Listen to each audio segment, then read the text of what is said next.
प्रभात बच्चों, मैं आपकी हिंदी की अध्यापिका और आज हम कक्षा 4 की हिंदी सेकंड की पुस्तक व्याकरण दर्शन एवं रचना का पहला पाठ शुरू करने जा रहे हैं, जिसका शीर्षक है भाषा और व्याकरण। तो चलिए शुरू करते हैं बच्चों।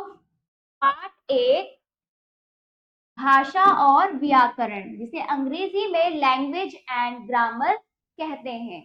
चित्रों को देखिए बच्चों। ये बच्चा क्या कहता है जो साइकिल पे सवार है? बनमई गांव यहाँ से कितनी दूर है? इस आदमी ने उत्तर दिया, बनमई गांव यहाँ से 1 किलोमीटर दूर है। इस व्यक्ति ने क्या उत्तर दिया? 1 किलोमीटर दूर है। इसने प्रश्न किया, इसने उत्तर दे दिया। बच्चों, आपने ऊपर दिए गए चित्र में देखा कि एक व्यक्ति दूसरे व्यक्ति से बनमई गांव की दूरी पूछ रहा है। दूसरा व्यक्ति सुनकर समझकर उसे बनमई गांव की दूरी बता रहा है। अब अगला देखिए, नीचे एक चित्र और देखिए। इस चित्र में बच्चे ने इस चित्र में बच्चे ने लिखा देखा और उसे समझकर पापा को दिखाया कि दुर्गा मेडिकल स्टोर इधर है। यहाँ लिखी हुई बात को बच्चा पढ़कर समझ गया। बच्चों देखा आपने, दोनों चित्रों में हम अपनी बात बोलकर, लिखकर, पढ़कर एक दूसरे तक पहुंचा रहे हैं। देखिए बच्चा क्या है, दुर्गा मेडिकल स्टोर ये है, तो ये बच्चा इसको पढ़ लेता है और बताता है ये दुर्गा मेडिकल स्टोर है।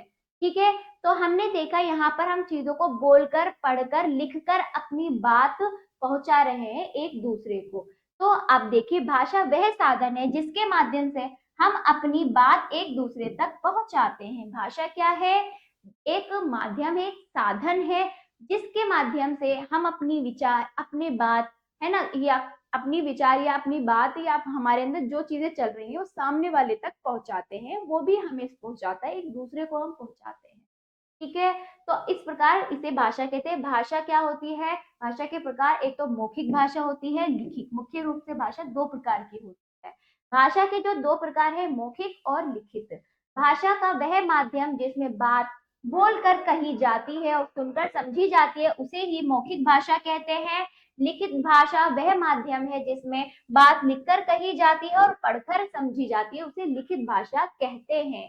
ठीक है, तो ये मौखिक हुई। वो लिखित, देखो नेताजी भाषण दे रहे हैं, वो व्यक्ति क्या कर रहा है? समाचार पत्र पढ़ रहा है।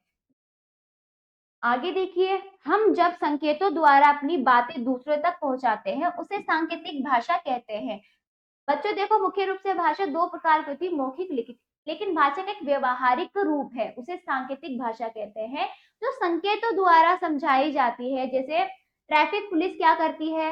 इस तरह से इशारा करती, बोलती नहीं है, वो इस तरह से संकेत कर रही है, इशारा कर रही है, वाहनों की तरफ संकेत कर रही है, रुकने के लिए बोल रही है, चलने के लिए बोल रही है ना। पैदल यात्रियों को चलने के लिए बोल रही, पैदल यात्रियों को, मतलब कई प्रकार के वो क्या करती है, इस तरह से क्या देती है? संकेत देती है। तो वो सांकेतिक भाषा के अंतर्गत आते हैं। ये व्यवहारिक रूप है, हमारे व्यवहार से जो चीजें हम अपने विचारों को बताते हैं वो हमारी सांकेतिक भाषा के अंतर्गत आती है।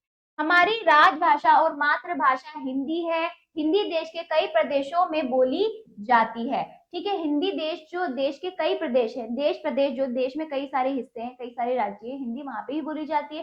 भारत के कई राज्यों की अपनी प्रादेशिक भाषा है जो निम्नलिखित है, और अपनी प्रादेशिक भाषा भी है ना। हिंदी तो बोली जाती है कई प्रदेशों में, लेकिन प्रत्येक प्रादेशिक यानी प्रत्येक राज्य में अपनी अपनी भाषा भी बोली जाती है। जैसे राज्य और वहां की भाषा, उत्तर प्रदेश में हिंदी भाषा है, गुजरात में गुजराती, केरल में मलयालम, तमिलनाडु में तमिल। ठीक है, केरल में मलयालम, तमिलनाडु में तमिल, पश्चिम बंगाल में बांग्ला, उड़ीसा में उड़िया, आंध्र प्रदेश तेलुगु, महाराष्ट्र मराठी। आंध्र प्रदेश में तेलुगु बोला जाता है और महाराष्ट्र में मराठी। विश्व की अन्य प्रसिद्ध भाषाएं, यानी कि अब देश विदेश की भाषाएं देखिए। ठीक है, इंग्लैंड में अंग्रेजी, जापान में जापानी, रूस में रूसी, ईरान में फारसी, नेपाल में नेपाली, ऑस्ट्रेलिया में अंग्रेजी, फ्रांस में फ्रेंच, पाकिस्तान उर्दू, चीन चीनी, अमेरिका में भी अंग्रेजी। ठीक है, तो इस प्रकार देश विदेश में बोले जाने वाली भाषाएं। चलिए देखते हैं बच्चों, प्राणियों की अपनी भाषा।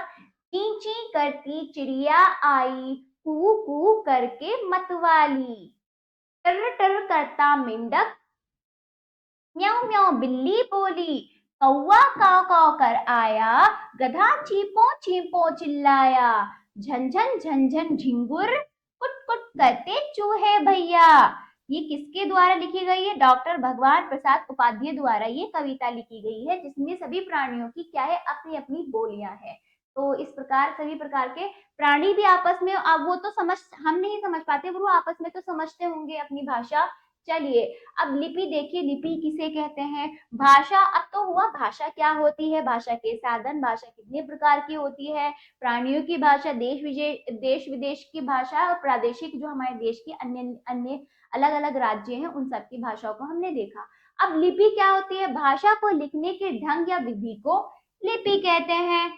यानी कि भाषा हमें पता चल गई, वो क्या एक ध्वनि है, हम बोलकर सांकेतिक रूप से, लिखित रूप से, लिखित रूप। तो लिपि क्या है?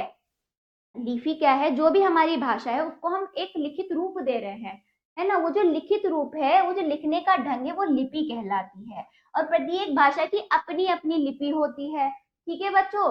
तो हमारी जो भाषा के सुर हैं, सुर जो थे, आवाजें जो थी, उनको हमने एक लिखित स्पष्ट रूप दे दिया कि ये ऐसा रूप, इसका रूप ऐसा है, उसका रूप ऐसा है, लिखने में ये भाषा ऐसी होगी, उस भाषा के लिखने में जो सुर होंगे इस प्रकार के होंगे। तो लिखित रूप, भाषा को लिखना, भाषा को लिखने का तरीका, सही ढंग, लिपि कहलाता है।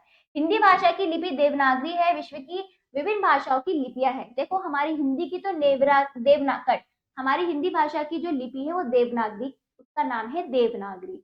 ऐसे ही विश्व की, दुनिया में जितनी भी भाषा है उनकी अपनी अपनी लिपियां हैं। देखिए हिंदी की देवनागरी, अंग्रेजी अंग्रेजी की लिपि को रोमन कहते हैं, फ्रेंच को रोमन, उर्दू की फारसी लिपि होती है, संस्कृत की देवनागरी होती है, रूसी की सिरिलिक होती है, जर्मन की रोमन होती है, अरबी की फारसी होती है।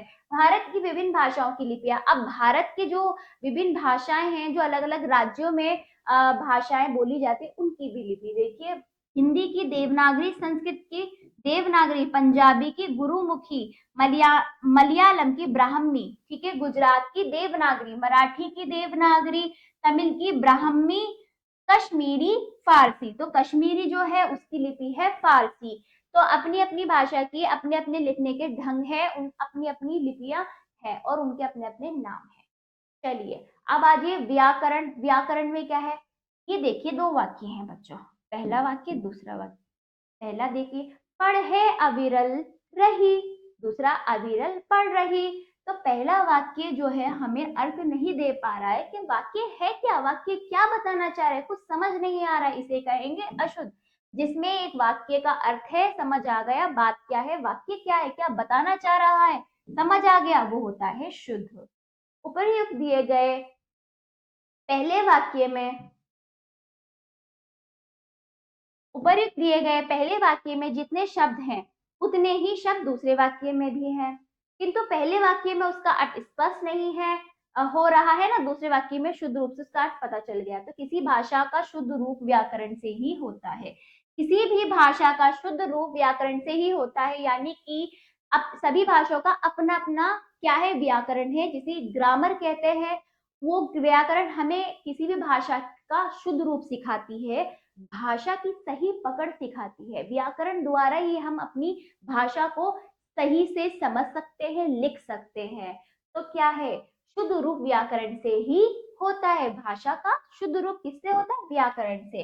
किसी भाषा को शुद्ध रूप में लिखने, बोलने अथवा पढ़ने का ज्ञान कराने वाले साधन को व्याकरण कहते हैं। भाषा में अपनी पकड़ मजबूत करने के लिए उसका व्याकरण पढ़ना जरूरी है, क्योंकि व्याकरण बोलने, लिखने, पढ़ने का सही तरीका हमें सही तरीका हमें सिखाता है ना। तो वो क्या है, इन सबको सही करने का साधन है व्याकरण, भाषा को सही शुद्ध रूप में सही करने का साधन है। ये परिभाषा है, याद कर लीजिएगा। पुनरावृत्ति देखिए बच्चों, पुनरावृत्ति देखिए, भाषा वह साधन है जिसके माध्यम से हम अपनी बात एक दूसरे तक पहुंचाते हैं।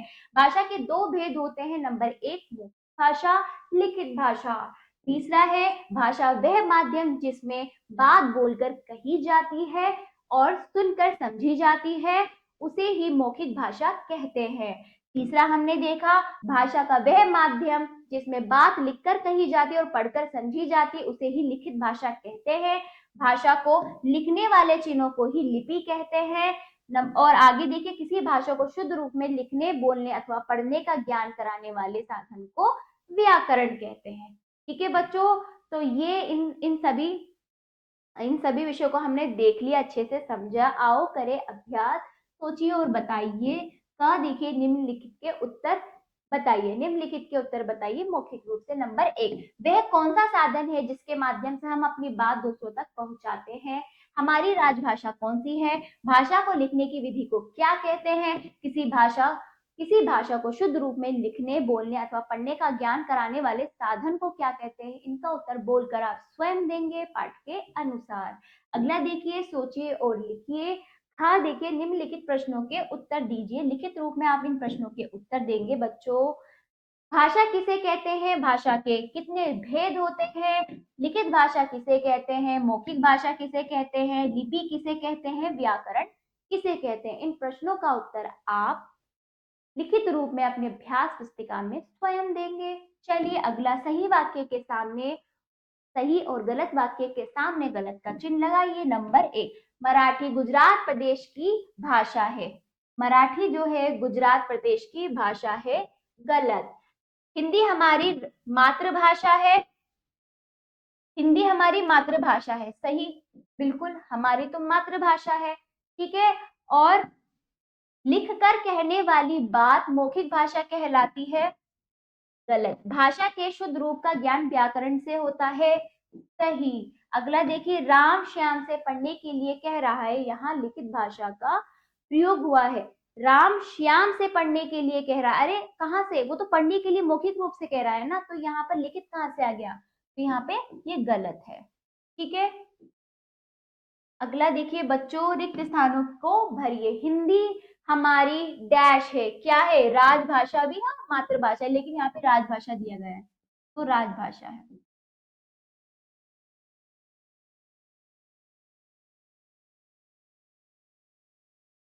क्योंकि अभी राष्ट्रभाषा हिंदी नहीं बनी है बच्चों पूरी तरह से, क्योंकि अन्य राज्यों में भी अन्य अपनी भाषाओं का प्रयोग किया जा रहा है, जैसे कि गुजरात में गुजराती है ना। तो इस प्रकार अभी राष्ट्रभाषा नहीं बनी, ये राजभाषा है। राष्ट्रभाषा तो वो होती है जो पूरे देश में बोली जाती है बच्चों। हिंदी की लिपि डैश है, क्या है?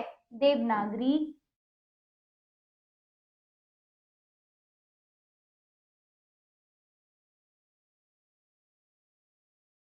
अगला देखिए, हिंदी देश के सभी राज्यों में डैश है, क्या है? नहीं बोली जाती। हिंदी सभी राज्यों में नहीं बोली जाती। ठीक है, ये डैश है, नहीं बोली जाती।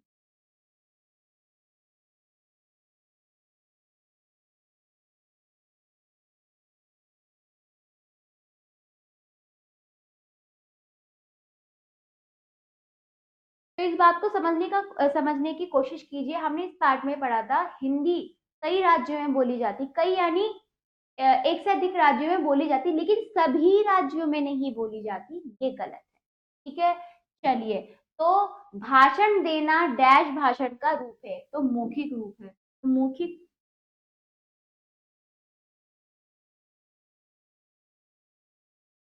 ठीक है बच्चों, आगे मिलान कीजिए। भाषा, संस्कृत भाषा की देवनागरी, उर्दू की फारसी, अंग्रेजी की रोमन, पंजाबी की गुरुमुखी, मराठी की भी देवनागरी लिपि है। तो भाषा को लिपि से हमें सही मिलान करना था। तो ये पाठ समाप्त हुआ। आशा करती हूँ ये पाठ समझ आया होगा। इसका अभ्यास आप जरूर कीजिएगा समझकर। तो अब हम मिलते हैं अगले पाठ पर। धन्यवाद।